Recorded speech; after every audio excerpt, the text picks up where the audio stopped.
Mais le deuxième mot, c'est le mot systémique, qui alarme complètement la presse française.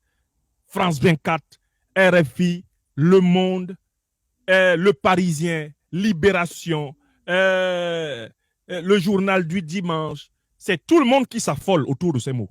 Pendant que les Africains, pour certains d'entre eux, à mon avis, insuffisamment attentifs à ce que dit le discours, trouvent que le discours a été trop mou. Du côté de l'Hexagone, c'est le feu dans la montagne. C'est le mot systémique. Mais que veut dire systémique? Merci à toi, mon cher FX. Systémique signifie un changement donc qui va s'attaquer aux structures de la domination. Il ne s'agit pas d'un changement superficiel, artificiel, un changement épidermique. Quand on parle de système, qu'est-ce que c'est que le système? C'est l'organisation d'une structure qui permet à toutes ces parties d'être en corrélation et de fonctionner ensemble. C'est ça un système. C'est un tout dans lequel les parties sont en relation et en interaction et dans une certaine cohérence et une certaine convergence.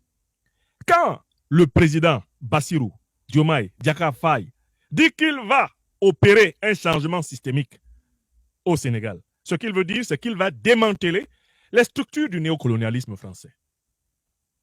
Il va démanteler les structures de la corruption sénégalo-sénégalaise. Il va démanteler la République bananière du Sénégal. C'est de cela qu'il est question. Et contrairement à un certain nombre d'officines africaines, pressées de ne pas laisser les nouveaux dirigeants montrer ce qu'ils veulent, la presse française, je la salue parce qu'elle a bien compris ce qui se passe au Sénégal. La presse française ne s'y est pas trompée, elle sait très bien. Pourquoi? Parce que chat échaudé craint de l'eau. Après ce qui est arrivé au Mali, ce qui est arrivé au Burkina, ce qui est arrivé au Niger, la presse française a été historiquement formée à comprendre ce qui se prépare au Sénégal. Et elle est déjà complètement sur la longueur d'onde de s'attendre au Sénégal à ce qu'elle a vu au Mali, au Burkina et au Niger. Donc la notion de changement systémique est reçue comme une rupture avec la tutelle française. C'est comme ça qu'elle est décryptée par les grands journalistes politiques français. Le changement systémique, c'est la sortie donc du Sénégal, non seulement de la tutelle sécuritaire de l'armée française, donc le retrait des camps militaires français du Sénégal et des camps militaires américains. Le changement systémique, c'est la sortie du Sénégal de la dépendance monétaire. Et le Sénégal, de ce point de vue, joue un rôle essentiel, puisque c'est le pays qui est le siège de la Banque centrale des États de l'Afrique de l'Ouest, c'est-à-dire qui est le siège de la succursale principale de la Banque de France dans la sous-région, le Sénégal. Quand le Sénégal parle de changement structurel, c'est-à-dire de changement de monnaie, cela veut dire en réalité un tremblement de terre dans l'équilibre de la puissance française au XXIe siècle. Troisièmement, la notion de changement structurel signifie le changement du mécanisme de fonctionnement des relations diplomatiques entre les deux pays. Les nouvelles autorités sénégalaises n'ont pas l'intention de consulter les autorités françaises pour les grandes décisions qu'elles veulent prendre concernant le Sénégal. C'est connu.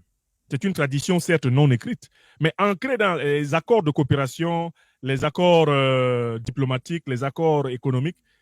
C'est que toutes les grandes décisions qui se prennent au Sénégal s'apprécient toujours d'abord à Paris.